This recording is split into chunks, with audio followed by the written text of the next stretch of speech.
Shalom, Ubrajot para todos los estudiantes de Aprendamos Torah. Soy el Moré David Osorio y nuevamente es un placer estar con ustedes en esta parashá número 40 que lleva como título Balak, que el tema traducido significa el devastador.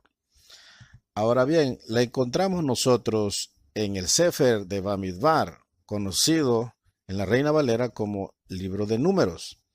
En el capítulo 22, versículo 2 hasta el capítulo 25, versículo 9, ahí comprende en este margen la parashá de nuestra semana. Y nosotros vamos a encontrar nuevamente muchos secretos, muchas enseñanzas. Hay mucho que hablar como en cada parashot. Sin embargo, nos vamos a enfocar en aquello que el Ruach HaKodesh nos está dando para edificación del cuerpo de Mashiach. Por eso vamos a encontrar un pequeño resumen mencionando acerca de lo que tenemos ahora para disfrutarlo y también para desafiarnos a nosotros mismos a través de estas hermosas enseñanzas. Encontramos en la parasha anterior que venía nuestro pueblo avanzando en el desierto y encontramos que venía de la victoria de dos grandes reyes, de dos grandes imperios, de dos grandes reinos. Entonces quiere decir que la fama de que venía un pueblo avanzando, que era un pueblo que los reyes que estaban anteriores no los pudieron detener, que eran reyes grandes, eran reyes famosos, muy poderosos, no pudieron hacer nada. Ahora encontramos que el siguiente paso es encontrarse con Moab. Y en este punto encontramos acá que sale a escena el rey Balak, que el nombre de él es traducido como el devastador. Este rey de Moab vio con angustia la victoria de los israelitas sobre los amoritas, teniendo una invasión prácticamente en su propio reino, prácticamente estaba ya en el patio. Entonces, al ver esta amenaza que él la considera, concertó una alianza con los midianitas y envió mensajeros a Bilam, que la Reina Valera lo traduce como Balaán. Este era un vidente de Petor. Lo prácticamente le manda a llamar para solicitarle que maldijera al pueblo de Israel. Nosotros sabemos en la narrativa que Bilam primero le consulta a Hashem, pero este le advirtió que no fuera, pensando que una invitación más tentadora resultara efectiva. Entonces, cuando se haya rechazado el rey Balak, decide enviarle otra comisión todavía con gente más distinguida y con muchas más riquezas para tentar de esta manera o para contratar los servicios del profeta conocido en los estudios como el profeta mercenario. Balak envió esta segunda comisión y esta segunda comisión logró penetrar, logró tocar las fibras que tenía prácticamente más al descubierto este profeta. Y nuevamente nos encontramos como en las parashot anterior, la raíz de todos los males. Nuevamente el amor al dinero es la raíz de todos los males. Ahora bien, cuando nosotros encontramos que le pidieron que nuevamente que llegara, que lo solicitaba el rey para que él llegara, entonces él nuevamente busca a Hashem por instrucciones. Esta vez Hashem recibe la autorización para ir, pero a condición de que hablara solamente lo que Hashem le indicara o lo que Hashem pusiera en su boca. Durante el viaje estamos hablando de una generalidades, luego vamos a enfocar. Durante el viaje para entrevistar a Balak, el asna de Bilam vio un ángel que sostenía una espada y que obstruía el camino, razón por la cual el animal desvió su camino hacia un costado. Lo hizo durante 3 veces para salvarle la vida a su amo.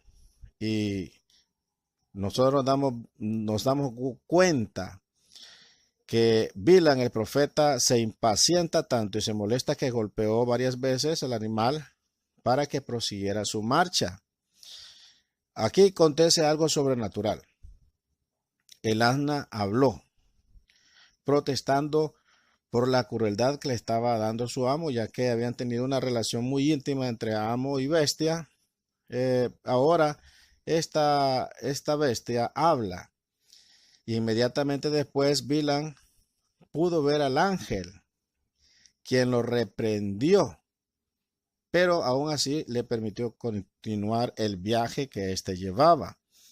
Luego Balac encontró realmente a Bilam en la orilla del río Amón, y al día siguiente lo llevó a una colina desde donde podía ver parte del campamento israelita.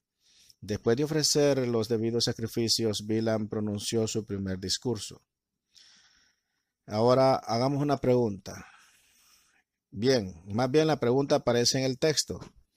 Y la pregunta que él hace en su primer discurso es, ¿por qué he de maldecir yo al que Hashem no maldijo? O sea, él está haciendo una pregunta, ¿cómo puedo yo maldecir a quien Hashem no ha maldecido? O sea, yo no puedo, como quien dice, no puedo yo hacerlo porque Hashem lo tiene bendito, lo ha bendecido y yo no puedo traspasar esos linderos. Ahora, cuando se da esta resolución de la boca del profeta, vemos cómo el rey Balac se disgusta y lo lleva a otra cima del monte. Estamos hablando del monte Pisga. Ahora, esperando que así el profeta pronunciara las maldiciones. Pero una vez más, Bilam decepcionó a Balac al declarar que Hashem no quebraría su promesa, pues ya había bendecido a Israel. A este punto, Balac, desesperado, pidió a Bilam que si no iba a maldecir a Israel, por lo menos que no lo bendijera. Antes de partir, sin embargo, Bilam predijo la soberanía de Israel y la condena de Moab, Edom, Amalek y demás pueblos enemigos. Luego los israelitas acamparon en Sitín. Ahí las mujeres de Moab, aconsejadas por Bilam, tentaron a los varones israelitas a unirse a ellas en una orgía idolátrica en honor a Baal. Moshe sentenció a muerte a los prevaricadores, y una plaga se difundió entre la congregación mientras el pueblo lloraba arrepentido. Cuando esto estaba sucediendo, un israelita se presentó ante todos con una mujer madianita.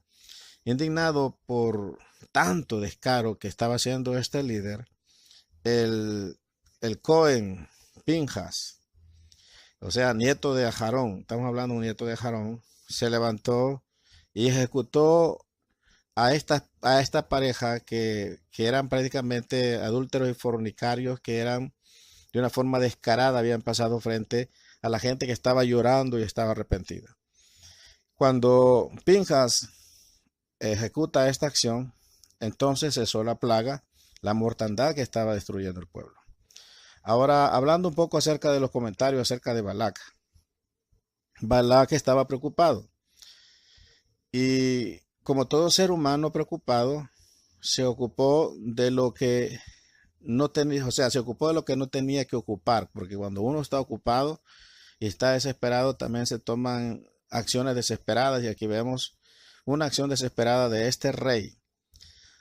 Todo porque ignoraba la orden de Hashem a Israel de no atacar a Moab. O sea, prácticamente la ignorancia lo llevó a tomar una acción que no debía de hacerlo. Si él no estaba en la lista, Hashem había dado orden al pueblo de que no lo atacara.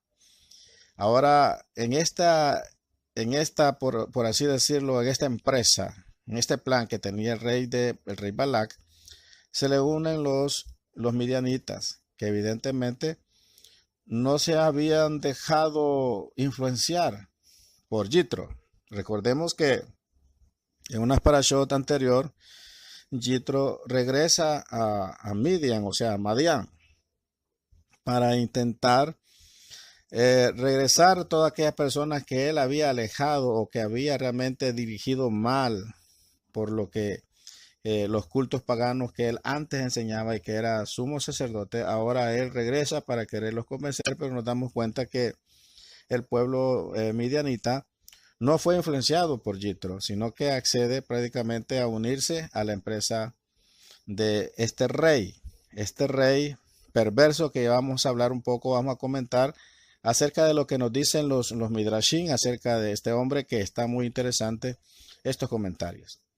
Bien, cuando nosotros encontramos que no se dejaron influenciar por Jitro ni por Moshe, entonces cuando nos damos cuenta de esta acción, podemos entender que el ser humano proyecta los sentimientos del espíritu que lo domina. Israel tenía el Ruach HaKodesh.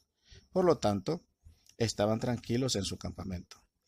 Los seguidores de Hashem siempre son percibidos como una amenaza para los que se oponen a Hashem. Prácticamente lo que Balak estaba considerando, lo que Balak percibía, prácticamente era una amenaza, pero Israel no era amenaza. Israel no tenía en sus planes, no había recibido de parte de Hashem planes para atacar a esta nación, pero este rey, al ver que había derrotado 12 reyes, 2 reinos, decide tomar una posición agresiva. Ahora, nosotros nos damos cuenta que este es un problema que se da muy a menudo en las personas que no indagan, no preguntan, o sea, no investigan, sino que se dejan influenciar por una apariencia o por lo que otras terceras o cuartas personas se atreven a decir de algo, y por no tomar esta precaución de investigar, de darse cuenta por sí mismo, cometen este error. Esto prácticamente lo suele hacer el ser humano cuando se aleja o no conoce a Hashem.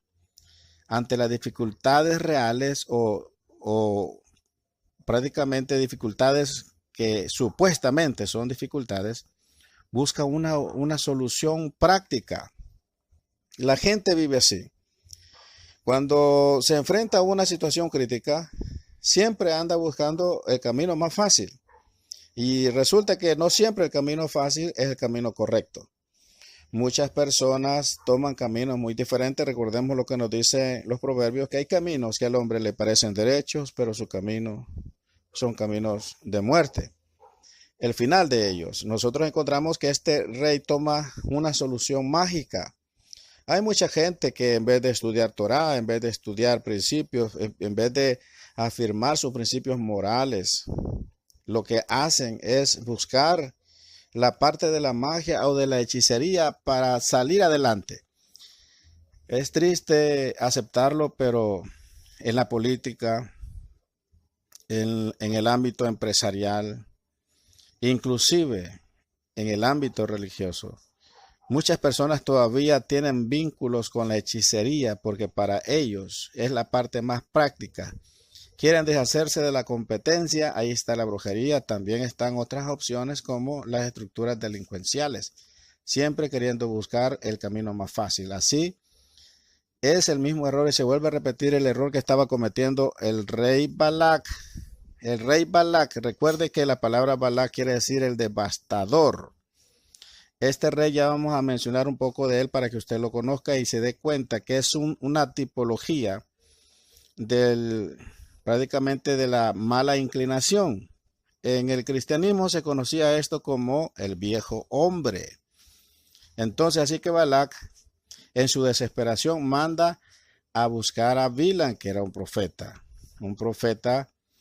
que supuestamente era mejor que él. Ya vamos a darnos cuenta por qué él creía que era mejor. Vamos a conocer un poco acerca de Bilam. O sea, Balaán, estoy hablando de Balaán, así lo traduce la Reina Valera, más bien lo translitera la Reina Valera, pero en hebreo su nombre se pronuncia Bilán. Bilán era de Aram. Aram, Moab y Midian eran pueblos emparentados con Israel a través de Abraham. O sea, si usted recuerda, bueno, vamos a dar un dato muy importante que nos hablan los Midrashim. Bilam era descendiente prácticamente del suegro, estamos hablando del suegro de Jacob. Cuando nosotros vamos a las historias de nuestros patriarcas, nos damos cuenta que él llega a esta tierra de Madián y ahí conoce prácticamente a la que va a ser su esposa. Y ahí aparece ahí aparece en escena este hombre, este ancestro de Bilhán. Yo creo que ustedes cuando oyen el nombre de Bilhán deben de considerar que también la misma raíz del nombre de su padre o de su ancestro está involucrada en ello. Por ejemplo, el ejemplo que estamos mencionando es un ejemplo que usted lo va a entender fácilmente por las raíces de su palabra. Cuando encontramos de Bilhán, es prácticamente, estamos hablando que es un descendiente de Labán. Labán, suegro de Jacob. Labán era prácticamente, era el brujo principal en su región. Así nos dictan la tradición oral, nuestros libros hablando acerca de los Midrashim. Ahora, Bilhán tenía un ancestro que también era avariento, podríamos decir, tenía avaricia. Recordemos que desde la primera aparición de que hace de este personaje, prácticamente era antecesor de Bilhán, que es Labán, cuando llega el siervo de Abraham. Estamos hablando acerca de Bereshit. Cuando llega el siervo de Abraham que va a buscarle esposa al hijo de su amo, que estamos hablando de Yitzhak, y nos damos cuenta que cuando llega a casa, nos cuentan los Midrashim que este Labán quería inclusive envenenar a los hombres, incluyendo al mayordomo, para quedarse con todas las riquezas. Era un hombre prácticamente que era muy tramposo. Por eso cuando nuestro padre Jacob llega a trabajar con él, le cambia varias veces el salario, cambia el trato, porque él quería siempre aprovecharse. Era un hombre que tenía mucha avaricia. Entonces de allí desciende Bilhán o Balaán. Ahora, otro dato de Balaán es que usted debe recordar que en las parashot anteriores estamos hablando nuevamente de Bereshit, cuando nuestro pueblo prácticamente está en Misraín, o sea, en Egipto. Encontramos que cuando se está resolviendo por ¿cómo le podría decir? Un estudio que hicieron los magos de Egipto, vieron que en las estrellas lograron leer y adivinar que en Israel, en el pueblo de Israel, iba a nacer un libertador. Entonces el faraón manda llamar a sus 3 consejeros principales. Entre ellos estaba Bilhán o Balaán, estaba Yitro, estaba también ahí Job. Eran los 3 consejeros principales de este faraón. Entonces quiere decir de que Bilhán o Balaán conocía al pueblo de Israel. Pero también lo que nos da esta información es que la región de Aram, Moab y Midian, prácticamente todos estos pueblos estaban emparentados con Israel a través de las relaciones de Abraham y de Jacob y también de Yitzhak, porque Abraham mandó a llamar, pero Yitzhak se casa, entonces también Jacob va a ese lugar y también toma esposa, entonces había prácticamente que se habían emparentado. Ahora, cuando nosotros consideramos de esto, que si estas regiones habían tenido a estos sadiquín, entonces algún conocimiento les quedaba prácticamente de Hashem, del Elohim verdadero, ya que por una parte Hashem no incluye a Moab en los pueblos que Israel desplazaría de la tierra. Como hemos dicho, no era plan de Hashem que Israel atacara a Moab. Moab fue el que comenzó a agredir y atacar, a querer destruir a Israel. Se sintió amenazado. No preguntó, no mandó comisiones de paz, sino que tomó una acción desesperada. Por otra parte, prácticamente el profeta Bilhán le responde a Balac que solo puede hacer lo que Hashem le manda. Así que aquí tenemos un ejemplo del cumplimiento de la promesa a Abraham, ya que Hashem había estado bendiciendo a estos pueblos con un profeta pariente de Abraham, aunque no fuera específicamente por medio de Israel. También es claramente visible la misericordia y la paciencia de Hashem para con todas las personas. Hashem interviene para que Bilam reconsidere su codicia. En la casa de Bilam, durante el viaje, prácticamente Hashem le habla a este profeta antes que llegaran los mensajeros, los primeros mensajeros del rey. Hashem se le aparece en sueños, en revelaciones y le dice, van a venir y te van a pedir que vayas. No vayas, le dice Hashem, antes que llegaran estos hombres. Cuando estos hombres llegan y ve Bilam aquellos tesoros y ve la gran propuesta y que el rey Balac lo manda a llamar y le promete grandeza, entonces aquí este hombre comienza a ser prácticamente confundido por ese amor desmedido al dinero y comienza a mentir, porque primero le dice a Hashem que no vaya, porque le da las razones por qué no tiene que ir, pero luego cuando él da respuesta al rey le dice que bueno, que Hashem no lo quiere dejar ir. En esta declaración que le está diciendo, está prácticamente insinuando, yo quiero ir, pero Hashem no me deja. O sea, yo soy amigo de ustedes, pero a mí no me deja Hashem. Entonces, cuando se da este rechazo, nosotros conocemos la historia, lo que hemos leído, que se intenta nuevamente con una segunda comisión a la cual accede. Cuando se llega a la segunda comisión, entonces Bilam ora otra vez, pide a Hashem. Ahora bien, en este punto Hashem le permite que se vaya. Aquí vamos a encontrar algo muy interesante que nos enseña la Torá. Ahora, la pregunta es, ¿por qué antes que llegara a la primera comisión Hashem le dice que no vaya? Que no vaya.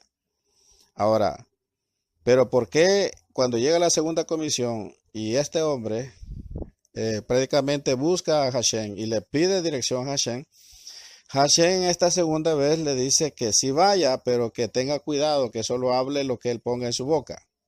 Aquí hay algo muy interesante. Y la pregunta es válida. ¿Por qué la primera vez Hashem le dice que no vaya y después la segunda vez le dice que sí vaya? ¿Cuál será la razón en todo esto? Alguien podría decir, ¿será que Hashem cambió su forma de pensar y sí quería entonces que fuera? No, de ninguna manera, porque yo Hashem no cambio, pueblo de Israel, por eso no habéis sido destruidos todavía. Esto lo relata el profeta Malaquías. Ahora, pero ¿por qué la primera vez le dice que no y la segunda vez le dice que sí? Porque la Torá nos enseña que aún el cielo te va a empujar por el camino que tú decidas ir. O sea, Hashem ya le había dicho que no, pero él todavía insiste y le pide a Hashem que le dé permiso cuando Hashem le había dicho que no. Entonces, cuando Hashem mira que el camino de Bilam ya había determinado en su corazón, amaba ese camino y quería seguir ese camino, entonces Hashem lo deja y le dice que está bien, que vaya. ¿Por qué Hashem le dice que vaya? Si Hashem le dice que no vaya, entonces este hombre sigue insistiendo. Entonces, si al final decide quedarse, se va a quedar, pero se va a quedar de mala gana. Entonces Hashem, como el hombre tiene libre albedrío, entonces le dice, ok, ve, pero vas a hacer todo lo que yo te diga. Ahora, esto es bien interesante conocerlo acerca del libre albedrío, porque hay gente que domina mal el punto doctrinal acerca del libre albedrío. Inclusive de la predestinación, lo entienden muy mal, porque entienden que el hombre que fue predestinado para ser salvo, haga lo que haga, sea muy malo, peque, quebrante Torah, pero como fue destinado para ser salvo, entonces al final se va a salvar y punto. Pero aquel que no ha sido destinado para salvarse, sino para perderse, aunque él quiera cumplir Torah, aunque él estudie Torah y haga muchas cosas, al final se va a perder porque está destinado. esto sería como que nosotros tuviéramos un Elohim que juega realmente con nuestras conciencias, con nuestro corazón, con nuestro amor, pero no es así. Eso está lejos de la verdad. Hashem es justo y él ha dejado el libre albedrío para los seres humanos. ¿A qué me refiero con todo esto? Me refiero que todos los hombres fueron predestinados para grandeza. Todos los hombres, Hashem hizo un plan para todos los seres humanos y el plan era perfecto. Dice la carta, prácticamente estamos hablando acerca de uno de los libros que encontramos en el Tanaj, en el libro de Eclesiastés, que ciertamente Hashem hizo al hombre perfecto, pero el hombre prácticamente buscó sus propios caminos. Quiere decir entonces que Hashem hizo un plan para que todos vivieran bien, pero es el hombre el que no sigue el plan de Hashem. Hashem no predestinó a nadie para que éste sea malo y éste sea bueno, sino que los hizo con la capacidad de que todos pudiéramos elegir entre lo bueno y lo malo. Ahora, un ejemplo que encontramos en el Tanaj muy importante es la parábola del hijo pródigo. Nosotros encontramos que eran dos hijos. Estos dos hijos representan a la casa de Yehudá y la casa de Israel.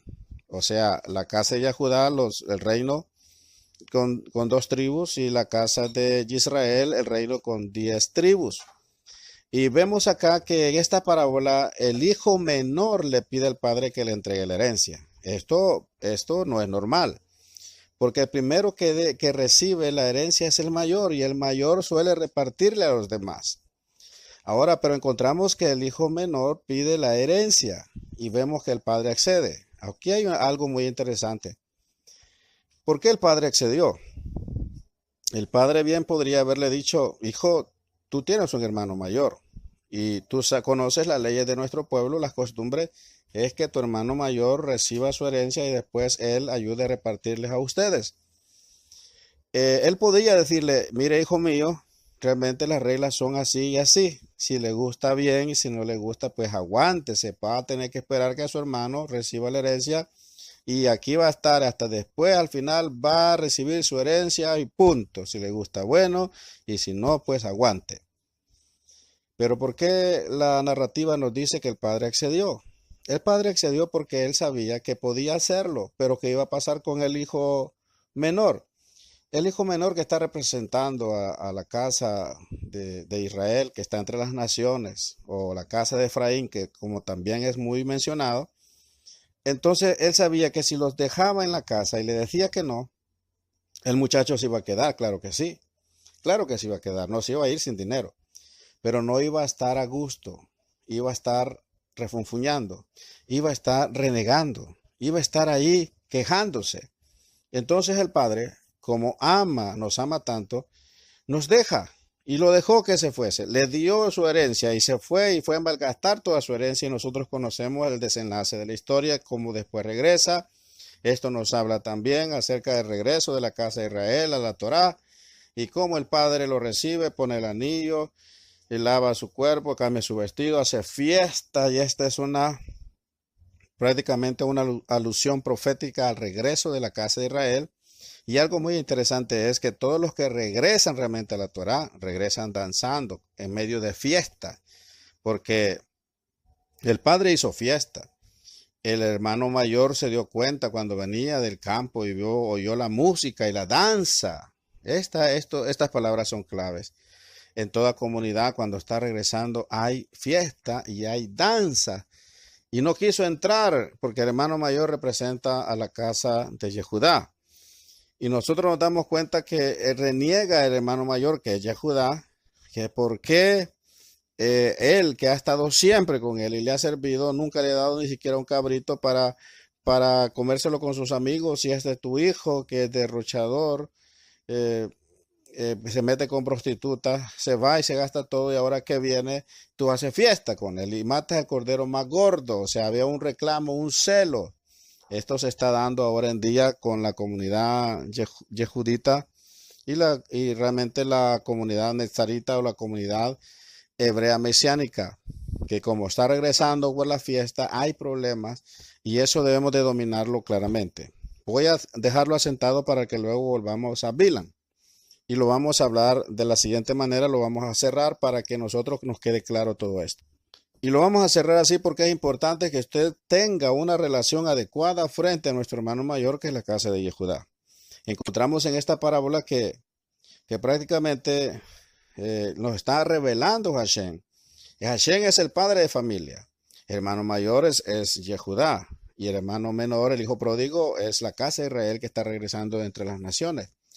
La fiesta que se oye, la danza, pues es la fiesta con que Hashem recibe, porque es normal que Efraín esté regresando a través de la fiesta, a través de la danza. Hay danza, hay alegría, y es una manifestación original, profética, de aquellos que están regresando a la Torá, a los caminos de la Torá. Entonces, nosotros vemos que no quiere entrar a la fiesta el hermano mayor. Quien sale a convencerlo, óigame bien, quien sale a convencerlo no es el hermano menor, es el padre de familia que está representando a Hashem. Él sale de la fiesta y habla con su hijo. Ahí se dan los reclamos y el padre lo convence y le dice, mira, tu hermano, mi hijo, muerto era y ha resucitado. O sea, le está diciendo, si tú me amaras, entrarás también a esta fiesta conmigo, porque ha regresado tu hermano. Entonces, lo que nos está enseñando esta parábola es que quien va a hacer que entienda Yehudá lo que está pasando no somos nosotros. O sea, no soy yo el que tengo que ir y decirle a un rebe, a un rabino, rabino, yo estoy guardando Torah, yo guardo Shabbat, yo como comida kosher y yo guardo la fiesta. Lo que va a pasar es que un ortodoxo te va a regañar, inclusive hasta te puede hasta humillar, porque así está escrito, así lo ha dejado escrito nuestro santo maestro, su majestad Yeshua HaMashiach, en la parábola del hijo pródigo. Ahí está revelado cuál es la actitud. Es el padre de familia que va a hablar con Yehudá y después él va a entrar junto con el padre. Vamos a entrar y vamos a celebrar juntos, pero ahorita no. Ahorita lo que Hashem nos está diciendo a la casa de Israel entre las naciones es, tú has regresado, yo te he dado anillo, te he dado nuevas vestiduras, te he lavado de todos tus pecados. Gózate, danza, alégrate en la fiesta, gózate delante de mí, deja a tu hermano, no, déjamelo a mí, yo voy a hablar con él, tú debes de gozarte, tú debes de cumplir Torah, debes de cumplir misbot, porque son a través de los misbot que vas a encontrar la limpieza de tu alma, la redención que realmente necesita nuestra alma, nuestra neshama.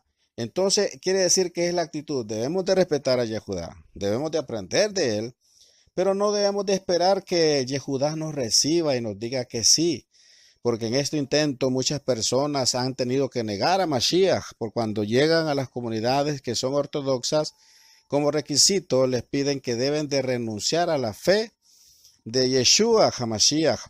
Y mucha gente lo hace con el deseo de que le den una ciudadanía o ser aceptado dentro de la comunidad israelita, y que puedan darle la ciudadanía, que pueda vivir la residencia allá en Israel. Entonces niegan a Yeshua y cometen un grave error, porque nuestro santo maestro, su majestad Yeshua HaMashiach, dejó escrito, cualquiera pues que me niegue delante de los hombres, yo también lo negaré delante de mi Padre y de sus ángeles. Mas aquel que me confiese delante de los hombres, yo también le confesaré delante de mi Padre y de sus ángeles. Aunque muchos dicen que la negación que hacen la hacen de diente a labio solo para obtener la ciudadanía, aún así no es válido, porque ya tenemos la advertencia anticipada de nuestro Rebbe Yeshua, el cual nos dejó escrito que si lo negamos nosotros delante de los hombres, él también nos va a negar. Ahora, la actitud correcta es que debemos de respetar a Yehudá, debemos de aprender de Yehudá, pero no debemos de esperar la aceptación de ellos.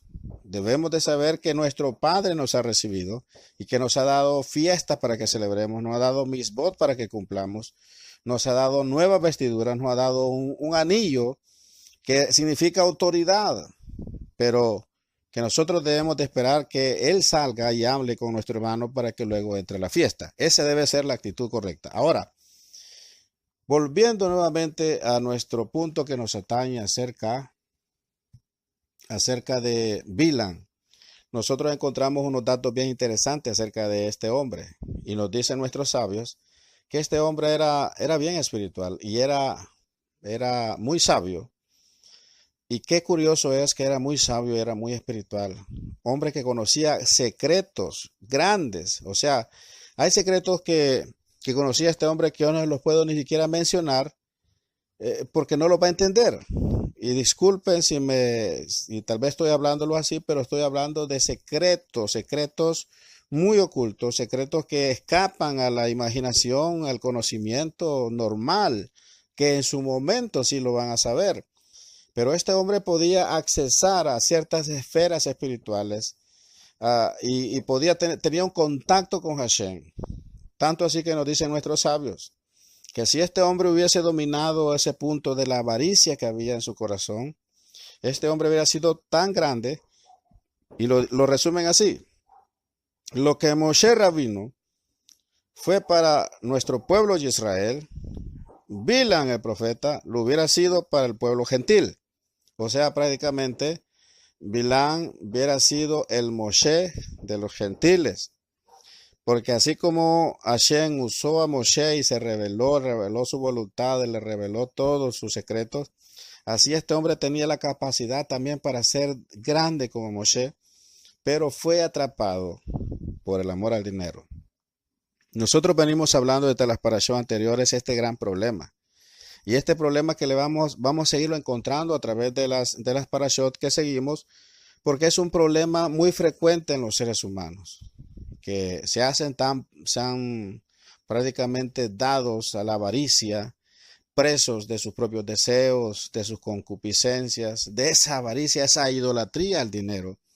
Y no es que el dinero sea malo, sino que lo malo es la forma en que se usa y los propósitos que realmente las personas tienen en su corazón para invertirlos o para gastarlos. Ahora bien, sabemos un poco más acerca de esto, del panorama, del contexto espiritual de esta situación. Debemos de recalcar lo siguiente acerca de este hecho que se está dando acá, y es lo siguiente: cuando el rey Balak manda a llamar al profeta Bilam, aquí se está revelando algo que no se mira a simple vista, y que para eso es el estudio de la Torá. Nos informan nuestros sabios que el rey Balak, o sea, el devastador, realmente no era de Moab, era un midianita, que realmente por la situación apremiante, la situación política, militar, y religiosa, social, económica que estaba viviendo el pueblo, que se sentía amenazado por una nación que venía avanzando y que ya lo tenía prácticamente en el patio de su casa y que había derrotado 2 reinos, se sentía tan amenazado que realmente este pueblo eligió a este hombre. O sea, era un rey que recién lo habían elegido para que representara a la nación. Pero, ¿qué más podemos hablar acerca de este rey Balak? Que son personajes principales en esta parashá. Era un brujo, era un hechicero, era un hombre que había sido prácticamente brujo y que había sido guerrero, pero su forma de pelear era a través de la hechicería. Este hombre prácticamente usaba ritos satánicos, por así decirlo, de hechicería y de magia para conocer el futuro y para conocer sus adversarios, para atacar. Este hombre se movía en el ámbito de la guerra espiritual, para que usted me entienda. Era una guerra espiritual. Ahora, cuando lo manda a llamar a Bilam, estaba diciendo que este hombre había llegado a la conclusión de que a través de la guerra militar, a través de un encuentro frontal con Israel, no lo iba a detener, que no iba a poder prevalecer contra Israel. Pero, ¿cómo lo supo este hombre? ¿Será por los antecedentes que traía Israel, que había derrotado a los reyes y por esa razón este rey se sentía amenazado? No, había algo más. Este hombre era prácticamente un adivino. Estoy hablando de Balak, que Balak representa el Yacer Hará, representa esas fuerzas del mal que se oponen para que el pueblo avance. Y encontramos en nuestros datos que este rey que recién había subido al trono era brujo y en sus ritos él tenía formas de conocer prácticamente el futuro. Y aquí nos vamos a enfocar un momento y vamos a dar un dato muy curioso acerca de él.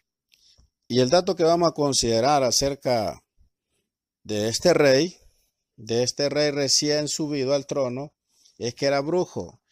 Y aquí debemos de entender nosotros que estos pueblos que estamos hablando de Canaán, todos estos pueblos paganos, siempre han estado involucrados en lo que es el misticismo, en lo que es prácticamente lo paranormal, como se conoce, o la brujería o la hechicería. Tanto así nos dicen nuestros sabios que en Egipto, por ejemplo, era tan fuerte la hechicería que habían magos, habían hechiceros que podían crear ilusiones tan fuertes como para crear un animal que podían tocar, un animal que podían sentir, un animal que realmente parecía todo real. Y todo esto puede parecerle a usted un dato muy extraordinario al saber que la Torá considera y también nos informa que habían gentes que podían crear, o sea, usar las fuerzas de maldad, las energías negativas para hacer creaciones. Todo esto se remonta todavía a los tiempos antes del diluvio y después del diluvio, donde seres angelicales bajaron a la tierra y enseñaron ciertas artes ocultas a los seres humanos para alcanzar su potencial como ser humano sin la ayuda del Ruach HaKodesh, sino hacerlo a través de las fuerzas negativas que hay en el universo. Necesitaría hablarle un poco más, pero le estoy dando a grandes rasgos porque estamos hablando de Balak, el devastador. El devastador, por su fama que él era a través de la brujería, había ganado guerra y por eso lo habían elegido como rey. Ahora, al considerar todo esto acerca del rey, también vamos a hablar de qué forma él lo podía obtener esta información que estaba oculta ante todas las personas, pero él sabía que no podía ganarle a Israel. Y nos cuentan nuestros sabios que era un brujo tal que ellos podían hacer animales, podían crear animales de la nada. Inclusive nos cuentan también que el nombre de él se desprende porque él era especialista en un arte de adivinación que consistía en hacer partes metálicas de aves, de pájaros. Y por ejemplo, un ejemplo, el pico de plata, las alas de bronce, y así cada parte la ensamblaban y la ponían en una ventana donde le diera el sol y le diera la luz de la luna, luna de noche, el sol de día, el calor abrasador del día y lo helado de la noche, más ciertas oraciones, invocaciones que hacían ocultistas, eran parte del rito. ¿Para qué? A los 7 días de que esto se estaba dando, este pájaro metálico, este pájaro prácticamente comenzaba a cantar. Al comenzar a cantar, después, claro, de las oraciones y todos los ritos que hacían, cuando el pájaro cantaba, entonces le metían una hoja de oro que atravesara el pico y la lengua para que pudiera dar los secretos mediante los cuales, los códigos mediante los cuales ellos podían adivinar el futuro o averiguar cosas que estaban ocultas para la mayor parte de personas. Y nos cuentan nuestros sabios que el rey, a darse cuenta que venía avanzando Israel, entonces hizo este rito, hizo esta ave, la hizo de metal y la ensambló. Y lo dejó ahí en la ventana para que le diera el sol y la luz de la luna y todos los ritos que ellos saben de las artes ocultas. Y resulta, dice que a los 7 días el ave no cantó, sino que el ave salió volando. Ahora, esto pareciera extraordinario, difícil de entender. Y yo lo entiendo, lo comprendo. Estoy de acuerdo con usted. Pero esto es porque nosotros estamos en una generación, en una sociedad que está tan materialista, que nos cuesta entender que hay fuerzas, hay conocimientos que escapan a nuestro entendimiento, escapan a nuestra imaginación inclusive. Pero que esto es cierto. Ahora, ¿por qué es cierto? Porque resulta que el nombre de Balac, el Balac, estamos hablando de Balac, hijo de Zippor, la palabra que aparece Zippor se traduce como hijo del pájaro. Y él recibe este nombre como hijo del pájaro porque era especialista en este rito. Pero resulta que el ave que él había ensamblado y que estaba dándole vida para adivinar, para saber lo que iba a pasar con el pueblo, cómo poder derrotar al pueblo, salió volando y se fue. Y resulta que salió en dirección donde estaba el campamento y desapareció.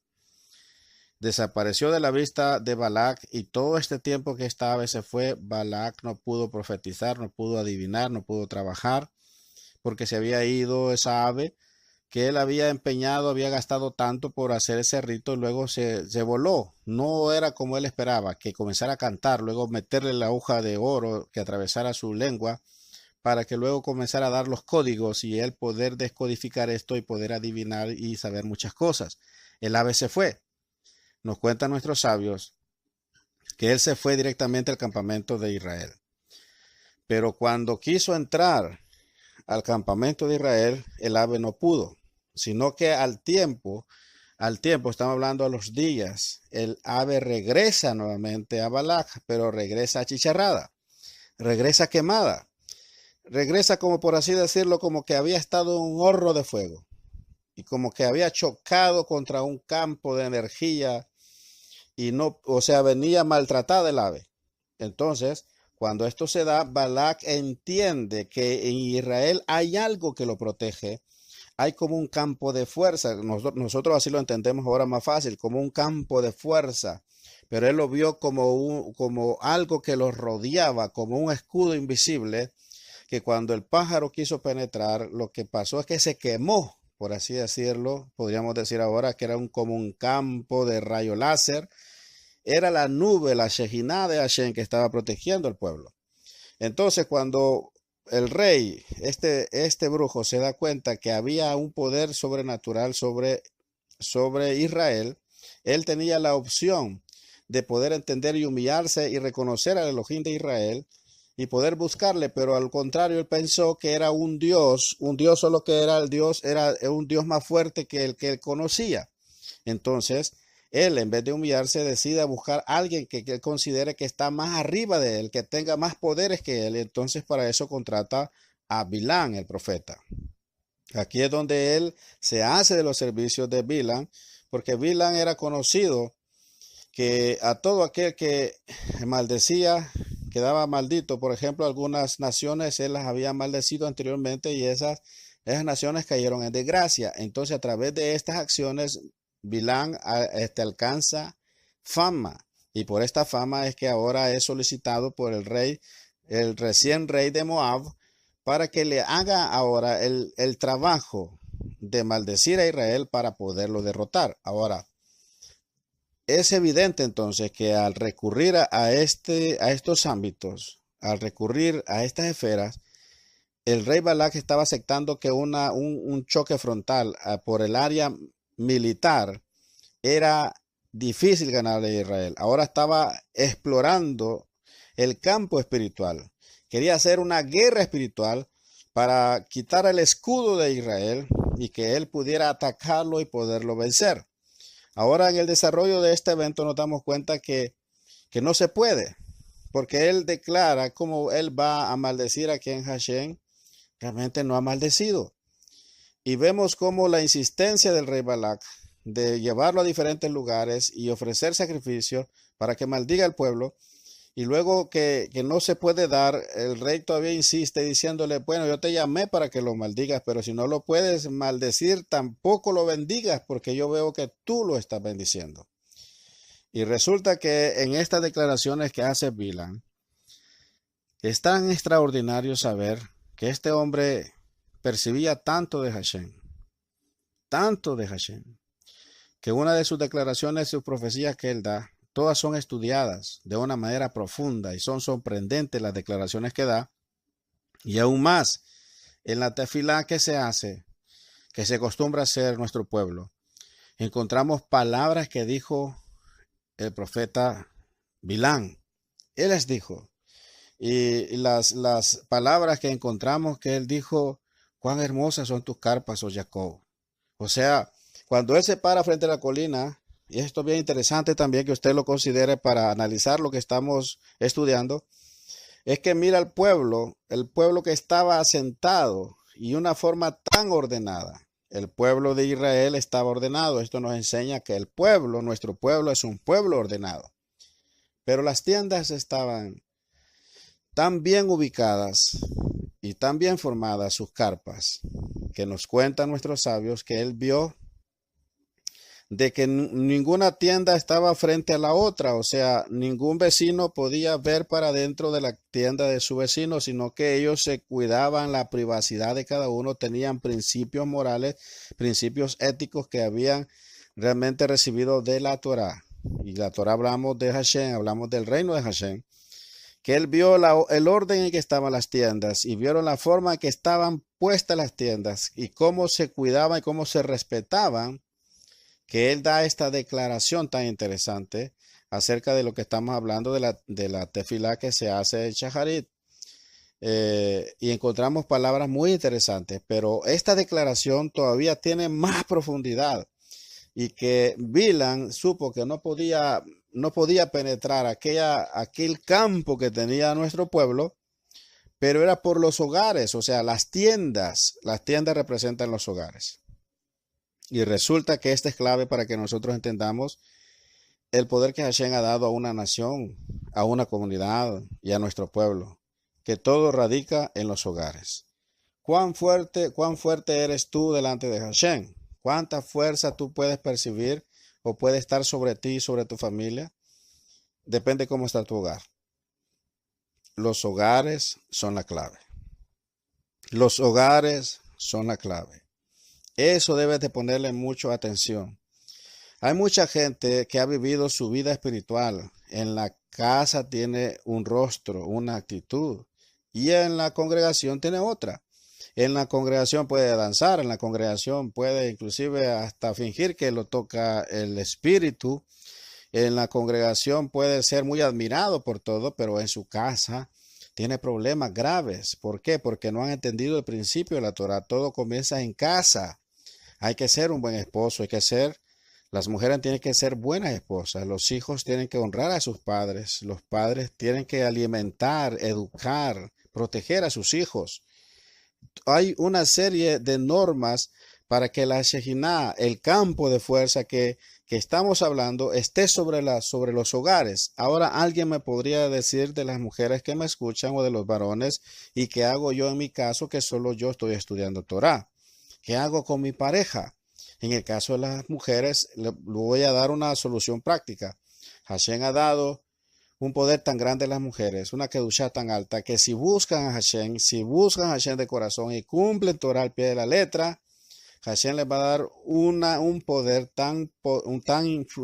podría decirlo, tan fuerte, una unción tan fuerte, que puede cambiar a un rasha, quiere decir a un malvado, lo puede cambiar y transformarlo en un sadiquín. De esto nos hablan también nuestros sabios acerca del encuentro que tuvieron Jacob, nuestro padre, con Esav, su hermano mayor. Nos recuerda que cuando se encuentra con Jacob, con Esav, nuestro padre le oculta a Dina. Y se lo oculta porque él pensó en su corazón: al ver mi hermano, a mi hija Dina, me la va a pedir por mujer. Y yo no quiero que mi hija sea esposa de un rasha. Y se lo negó. Entonces dice que el cielo entonces habló, en el cielo se habló y dijo: por cuanto Jacob le negó su hija a su hermano que tiene brit milá, que está circuncidado, entonces un no circuncidado la va a tomar por mujer sin su consentimiento. Y por eso es que nos damos cuenta que después Dina cae en desgracia, que cae en una situación de violación por el rey de Siquén, el príncipe de Siquén. Pero, ¿qué más hay en este hecho? Nos cuentan nuestros sabios que nos dicen que si Jacob le hubiera concedido a Dina como mujer a Esaú, su hermano, la Shejinah, la Kedushá de Dina era tan fuerte, era tan grande en ella, en esta muchacha, en esta mujer, en esta Sadeket, que esa Shejinah hubiese hecho que solo el hecho de pararse frente a Esav y estar cerca de él, esta Shejinah lo hubiera envuelto, hubiera hecho que este hombre hiciera Teshuvah completa y se hubiera convertido de un Rasha a un Sadik. Ahora, esta era la oportunidad que el universo tenía para que Esaú cambiara de camino. Pero ¿por qué no se dio? Porque nuestro padre Jacob no lo entendió. No entendió y le ocultó a su hija. Entonces, quiere decir entonces que una mujer puede tener una Shejinah tan grande, tan poderosa sobre su vida, que solo compararse o estar cerca de una persona, esa Shejinah puede cambiar a un malvado, a una persona que es rebelde, la puede transformar y puede hacer que venga sobre ellas la Teshuvah completa y pueda convertirse y nacer de nuevo. Ahora, la clave siempre está en las mujeres. Las mujeres tienen esta cualidad, pueden alcanzarlo, pero muchas mujeres no lo usan, o lo usan mal, o no saben cómo obtenerlo. Lo puede obtener usted cumpliendo Torah, siguiendo las instrucciones de la Torah, llenando de Hashem, haciendo tefilá. Puede hacer que venga la Shejinah sobre su vida, y si viene sobre su vida, cualquier persona que esté ahí cerca de usted va a ser transformada, incluyendo su esposo, que no quiera nada. Puede ser transformado, porque si nuestros sabios nos dicen que el Rasha Esav hubiese cambiado ahí, si se hubiese dado el evento, entonces ¿por qué también su esposo no puede cambiar? Entonces lo que tiene que hacer es llenarse de Hashem. Ahora, si es varón, igual.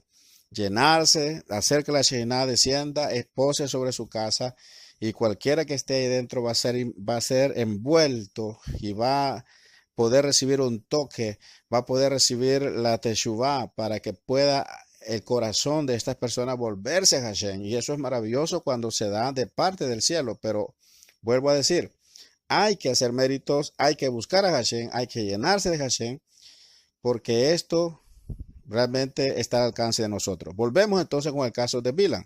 Vio las carpas y vio los hogares y sabía que la clave era que los hogares estaban unidos. Los hogares vivían de acuerdo a la Torá. No podía hacerlo. No podía penetrar. Y esto es una promesa grande que Hashem nos ha dado. Y de paso quiero hablar claramente acerca de esta promesa.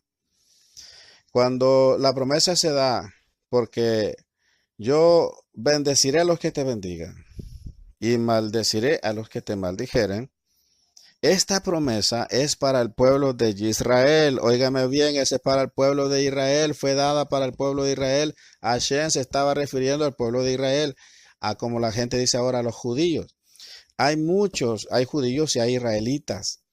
Ahora bien, para el pueblo de Israel, fue dada para el pueblo de Israel. Estaba hablando del pueblo de Israel.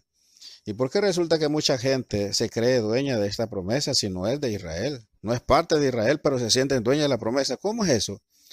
La ley es para los judíos, dicen. El Shabbat es para los judíos. La fiesta es para los judíos. Esa es la ley, todas esas ordenanzas son para los judíos. Pero luego ven esta promesa y dicen, esta promesa es para nosotros, porque así está escrito, y te bendeciré a los que te bendiga. Por eso que usted no me puede maldecir, porque Hashem me ha bendecido, y si me maldice también Hashem lo va a maldecir. No se está refiriendo a los gentiles, se está refiriendo al pueblo de Israel.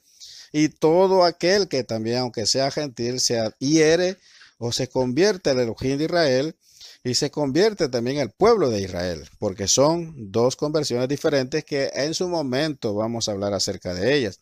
Pero vuelvo a recalcar esta promesa: y yo bendeciré a los que te bendigan. Yo los voy a bendecir, y a los que te maldigan también los voy a maldecir. Es para Israel, es para aquellos que están bajo los pactos de nuestros patriarcas, o los pactos que hizo Hashem con Abraham. Para los que están dentro, para ellos son, para nosotros son esas promesas.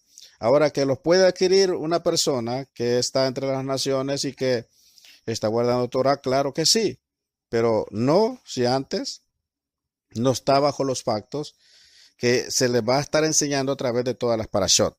Entonces, nosotros encontramos que hay una usurpación, no solo en esta promesa, sino en muchas partes de la escritura, que la gente sin conocimiento, sin el contexto cultural, sin el contexto espiritual, sin el contexto histórico, suele hacer, porque agarran lo que les conviene en las promesas. Por ejemplo, dicen, no, si el Antiguo Testamento es para Israel, El Antiguo Testamento es para ellos, para nosotros el Nuevo Testamento, dice la gente. Pero cuando lee en el Sefer de Yehoshua, que es conocido como Josué, y mira que te mando, que te esfuerces, seas valiente, no temas ni desmayes, porque yo, Hashem, estaré contigo donde quiera que vayas. Entonces, esta promesa sí la toman. ¿Cómo entonces antes están diciendo que todo el Antiguo Testamento, el Tanaj es para Israel, pero cuando hayan una promesa buena, bonita, que les gusta, entonces ahí se la apropian? Pero ¿para quién son esas promesas? Es para Israel y para todos aquellos que están unidos al pueblo de Israel. Son cosas que se han estado dando y se van a seguir dando, pero nosotros debemos de ser personas responsables de que estas promesas para quiénes son. ¿Y qué podemos hacer nosotros también para estar dentro de estas promesas? Por eso que encontramos entonces en el caso de Bilam, conocido como Balán, que él sabía que esta promesa era para Israel y que por eso él no podía maldecirlo. Ahora, cuando el rey ve que es imposible, que este gran mago, el mejor que había y que lo consideraba superior a él, que por eso lo había contratado y había gastado grandes riquezas, no podía maldecir al pueblo que era bendito, entonces se enoja. Pero antes de irse, ahí comete un error garrafal, lo que es Bilam. Bilam aconseja la única forma en que una persona que está bendita, una persona que está envuelta por la cobertura de Hashem, una persona que está envuelta por la Shekinah, por ese campo de fuerza, esa verajot, esas bendiciones que Hashem tiene para aquellos que le obedecen. ¿Y cuáles son las bendiciones? Que no hay brujo ni agorrero, no hay hechicería que valga. Pueden a usted intentar hacerle de todo, pero si usted está guardando Torah, si está guardando las misbot, nada le puede hacer efecto. Y quiero dar un breve comentario acerca de este hecho, de la protección que Hashem promete para aquellos que guardan Torah. Hay una versión muy interesante acerca del libro de Job, cuando se da el caso que Hashem le dice, no has considerado a mi siervo Job, hombre recto, apartado del mal, hombre justo. Entonces viene Hasatán y le replica, y que cómo no va a bendecir, cómo no va a estar agradecido Job si tú le has bendecido, has prosperado las obras de sus manos, lo has rodeado de bienes. Entonces, en esta versión que nosotros conocemos, en las versiones más antiguas, existe un dato muy interesante que dice que Hasatán le dice, ¿y cómo no va a temer de balde Job a Hashem? Si tú has bendecido las obras de sus manos, y dice así, y le has dado mandamientos para ponerlos alrededor de él. O sea, esto es lo que se traduce en la versión como has puesto un cerco de protección. El cerco de protección son los mandamientos, son las misbot. Los misbot son como bloques de acero que están alrededor de nosotros. Cada misbot que nosotros cumplimos es como un bloque que ponemos frente a nosotros, que ahí pueden chocar todas las maldiciones, las hechicerías, todas las malas intenciones de las personas que trabajan con las fuerzas oscuras, con las fuerzas de las tinieblas, y no van a penetrar, no pueden hacerlo, porque hay bendición ahora. Y esto es bien interesante, que entonces Bilam revela la única forma en que se puede penetrar lo impenetrable. Ahora, la única forma en que él puede derrotar al pueblo es hacerlo pecar, y este es un principio satánico. La única forma en que tú vas a poder ser derrotado y estar guardando Torah es que el enemigo, el Yacer hará, te arrastre hacia el incumplimiento de la Torah, que te haga quebrantar la Torah, entonces ya no hay más que hacer. Porque cuando quebrantas Torah, te vuelves enemigo de Hashem, te vuelves en contra de él, aunque de palabra le digas que lo amas, pero si en el cumplimiento lo que estás haciendo es quebrantar los mandamientos, quebrantar la Torah, entonces tú estás testificando que eres enemigo de Hashem. Por eso Yeshua, nuestro santo maestro, nuestro Rebe, nos dice, el que no es conmigo contra mí es, y el que conmigo no recoge desparrama. Quiere decir que si no guardamos Torah y estamos haciendo lo contrario, nos estamos volviendo enemigos nosotros de Hashem. Y al volverse enemigos, entonces, ¿quién le va a ganar a Hashem? Vamos a caer derrotados. Es lo que pasó con nuestro pueblo. Lo que sugirió Bilam, que mandara mujeres muy hermosas, que se pusieran en las fronteras o donde podían llegar los israelitas a venderle objetos inocentes que no causaban idolatría, pero que llegaran vestidas de una forma provocativa. Yo sé que la versión dice ahí que pasaron mujeres desnudas por el campamento, pero lo que nos cuentan nuestros sabios es que las mujeres llegaron a vender objetos inocentes, pero llegaron vestidas de una forma muy provocativa. Por eso todas las estudiantes de Torah deben ser mujeres modestas, mujeres que se vistan con pudor y con modestia, porque el pudor y la modestia es una firma de la Sadeket, de las mujeres que son rectas delante de Hashem. Entonces estas mujeres se vistieron provocativas. Y no tengo que describir, sino que usted sabe cómo está la moda ahora en día, pero en aquel tiempo mujeres hermosas se vistieron de forma provocativa cuando llegaron a comprar, hablaron, hicieron amistad y los invitaron a hacerle culto a Baal Peor. ¿Y cuál era el culto para Baal Peor? El culto para Baal Peor consistía en tener orgías sexuales delante de la estatua, delante de ese ídolo.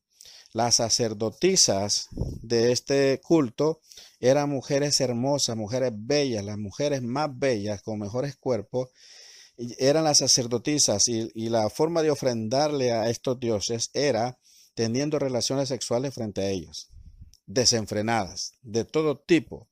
Entonces, en este sentido, el pueblo comenzó a caer en esta trampa y el pueblo comenzó a fornicar a tal grado que nos vamos a ver en la otra parashá, vamos a describirlo con mayor detalle, que un líder muy importante de Israel agarra una madianita y se la lleva para su tienda enfrente de todo el pueblo que estaba llorando, estaba arrepentido el pueblo, suplicando, llorando delante de Hashem. Él pasa de una forma descarada y se somete a la tienda a tener relaciones en el campamento junto con esta madianita. Hay mucho que hablar de esto, que lo vamos a hablar en la próxima parashá. Vamos a describir acerca del caso de Pinjas. Ahora bien, el punto que venimos entonces hablando y con lo que vamos a cerrar ahora en este momento es cuando tú estudias Torah, cuando tú guardas Torah, cuando tú tratas de ser lo recto, cuando estás caminando bajo la sombra del Omnipotente, cuando tú te mueves debajo de la nube, de la Shejinah, nada te puede dañar. Pueden intentarte hacer muchas cosas. Yo recuerdo hace unos años, estoy hablando quizás acerca de unos 8 años, se dio un incidente que estuve yo involucrado. Unas personas de mal genio, unas personas de mal corazón nos amenazaron de muerte. Una señora que estaba fuera de sí, que estaba muy mal, muy alterada, y que son personas que pierden los estribos rápidos y son como personas que tienen problemas psicológicos y realmente espirituales también.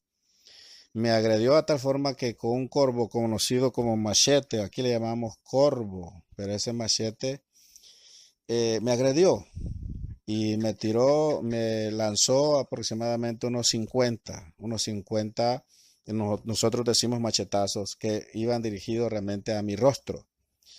En ese momento yo decidí confiar en Hashem y no levanté mis manos ni saqué nada para defenderme, porque respeto, la señora era una señora.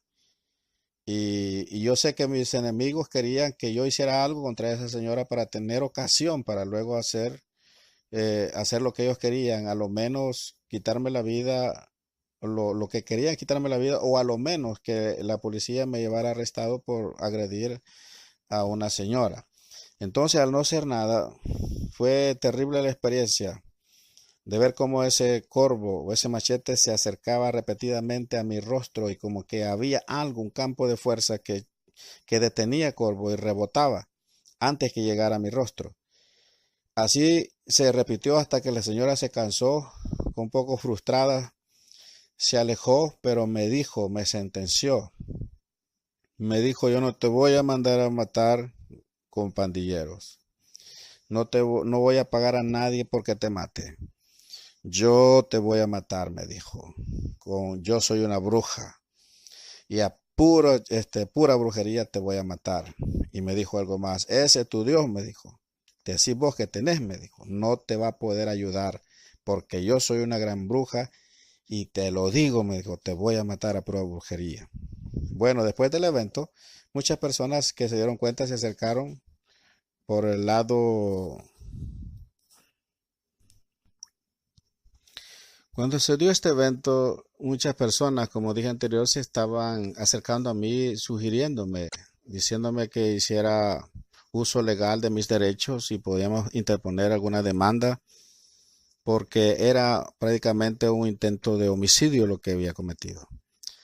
Hubieron abogados que se pusieron a mi orden y me dijeron, hágalo, hágalo, nosotros le vamos a ayudar. Y algunos hasta me dijeron, no le vamos a cobrar, hágalo. Esta gente tiene que aprender, hay que asentar un precedente contra estas personas.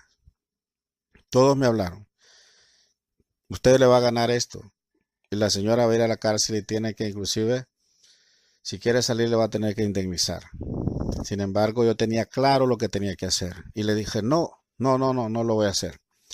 No lo voy a hacer por una razón. Ella me retó públicamente y dijo que mi Elohim no me iba a poder ayudar.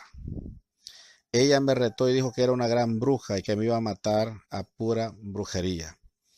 Así es que entonces vamos a ver quién es más fuerte, el que está con ella o el que está conmigo. No la voy a demandar.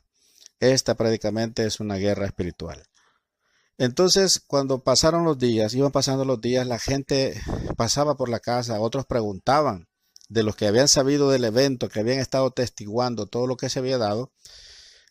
Preguntaban y varias veces me dijeron, andan preguntando si usted ya le comenzó a calar la brujería que le está haciendo la señora.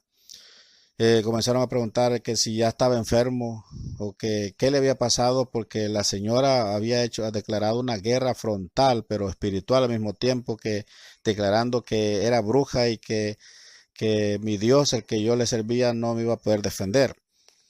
La gente me miraba y se quedaba apreciándome para ver si miraba algo extraño en mí. Pero pasaron los días y nada pasó. Al contrario, la señora luego se halló involucrada en otros eventos, que fue llevada también a la cárcel. Luego que salió, me di cuenta después de que la persona cayó muy enferma y hasta la fecha todavía está muy enferma. Ahora bien, es hermoso saber que nosotros podemos gozar de una protección sobrenatural. Todos los días nos enfrentamos a fuerzas espirituales que muchas veces somos librados sin saberlo, porque la bondad de Hashem está sobre nosotros.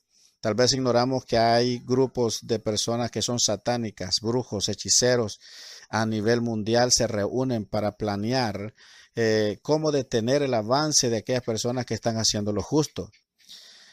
Procuran mucha hechicería contra las iglesias evangélicas, contra toda clase de persona o grupo religioso que les ofrece o que representa un peligro para ellos, lo hacen. Ahora, eso se da y eso existe. Eso es tan real. Pero es más real la protección de nuestro Elohim. Mucha gente se desespera con la finanza y recurre a ciertos eventos que son prácticamente brujería, hechicería, con tal de que aumentar sus ganancias, pero eso es incorrecto. Lo mejor es guardar Torah. Lo mejor es seguir las instrucciones de Hashem. Lo mejor es seguir al pie de la letra cada mandamiento, porque Hashem nos promete su protección. Ya sea que nosotros somos israelitas o que estamos adheridos al pueblo de Israel a través de los méritos de Mashiach, como gentil o como israelita, nosotros podemos gozar de esta protección siempre y cuando no nos salgamos de la nube. Nuestro pueblo se salió. ¿Y qué causó el salirse? Al acceder ante las seducciones sexuales de las hijas de Moab, cuando fueron a adorar a Baal Peor, nos damos cuenta que esto causó que la ira de Hashem se encendiera contra el pueblo y murieran aquel día 24,000 personas. Voy a volverlo a repetir, 24,000 personas murieron. ¿Por qué? Porque nuestros enemigos saben de que realmente ha encontrado la clave, que para que nosotros nos vaya mal, no es necesario destruirnos, sino nada más ponernos en contra de nuestro Elohim. ¿Y cómo nos ponemos en contra de nuestro Elohim? Cayendo ante la seducción de Baal Peor, las seducciones sexuales, las relaciones extramaritales. Esa es esa parte que está dañando a tantas personas. Debemos de pedirle a Hashem, debemos de rogarle a Él, debemos de someternos, porque debe de saber todo estudiante de la Torah, que no importa cuál es tu problema que estés pasando o tu debilidad que haya en tu ser, ya sea a través del sexo o a través de las riquezas, te gusta demasiado el dinero o te gusta la fama, te gusta que te halaguen, te gusta que te tomen en cuenta y que hablen cosas buenas de ti, ese es un mal muy terrible. No importa cuál sea, lo que sí nos enseña la Torah es que la Torah tiene un poder tan especial como lo describe el Salmo 19. La Torah de Hashem es perfecta, que convierte el alma. Así está escrito. La Torah de Hashem es perfecta. La Reina Valera dice la ley. La ley dice así, lo reza así. La ley de Jehová es perfecta, que convierte el alma. Pero nosotros sabemos que el nombre es la Torah de Hashem. Es perfecta. Oiga bien, que convierte el alma. Solo el hecho de estar estudiando Torah va a convertir tu alma. ¿Y qué forma la va a convertir? Cuando tú entiendas que tienes la responsabilidad de tomar decisiones y que todo lo que hagas lo vas a pagar. Oye bien, todo lo que hagas lo vas a pagar. Medida por medida lo vas a pagar. Todo lo vas a pagar. Hashem ha puesto los recursos para que nosotros escapemos de nuestras malas decisiones, pero no podemos jugar con Él como lo suelen hacer muchas personas con el tema de la gracia, del salvo siempre salvos, que creen que pueden pecar y con una simple oración, con una lloradita, que ahí queda borrado todo y que quedan libres de todo. Eso es una falsedad, es una mentira. Si no se les escapó el gran Moshe, sino que cuando pecó, como vimos en la parashá anterior, Hashem lo castigó. El hombre del cual él había hablado y dijo que era el hombre más manso de la tierra, que él podía hablar con todos los demás profetas a través de símbolos, de sueños, de figuras, pero con su siervo Moshe iba a hablar cara a cara como cada quien habla con su amigo. Cuando Moshe Rabino pecó, Hashem lo castigó. También encontramos al rey David, el cual dijo: he encontrado un hombre, el cual es conforme a mi corazón, él hará todo lo que yo quiero. El dulce cantor de Israel. Cuando pecó, también Hashem lo castigó. Entonces encontramos todos, inclusive a Rab Shaul, después de haber arrastrado, azotado a muchos talmidín de Yeshua, y haber hecho tantas atrocidades en la naciente Kehilá de Yeshua, después fue recibido a misericordia, fue salvo, fue convertido, pero aún así tuvo que pagar todos esos grandes azotes, todas esas calamidades que él sufrió. Era como medida por todo lo que él había hecho. Si todos los hombres que están en la escritura han pagado y nadie se ha escapado, nadie se escapa, ¿quién dice que tú y yo nos vamos a escapar?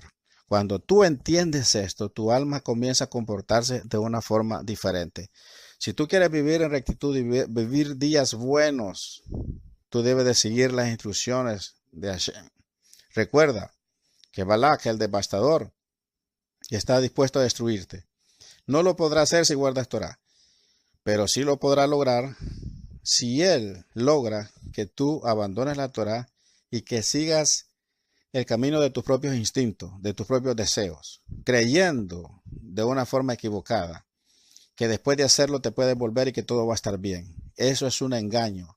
Es tiempo de que tomemos responsabilidad y sepamos que esta estrategia que usó con nuestro pueblo la seguirá usando ahora en día con todos aquellos que estudian Torah y la va a querer hacer efectiva, pero nosotros estamos estudiando Torah, sabemos que no debemos de acceder, no se puede acceder, no se debe acceder, no tenemos que hacerlo porque somos un pueblo especial. Somos un pueblo que vive apartado, como lo dijo el mismo Bilam, un pueblo que vive apartado y que no es contado entre las naciones. Por eso es que no nos van a ver bien mucha gente, porque somos un pueblo diferente, vivimos diferente, tenemos leyes propias, tenemos mandamientos propios y así está nuestro destino, a vivir separado. No nos podemos mezclar, no podemos vivir como viven los demás, somos un pueblo especial. Así es que, amados talmidín de Yeshua, Hamashiach, hijos de la Torah, esfuércense por estudiar. Saquen un análisis sencillo, un análisis profundo si ustedes lo quieren. y suban su resumen, porque vamos a la número 40 y ya nos quedan nada más 14 parashot para celebrar Simchat Torah. Así es que hasta aquí llego con todo mi comentario. Y nuevamente, Shalom Ubrachot Lekulan.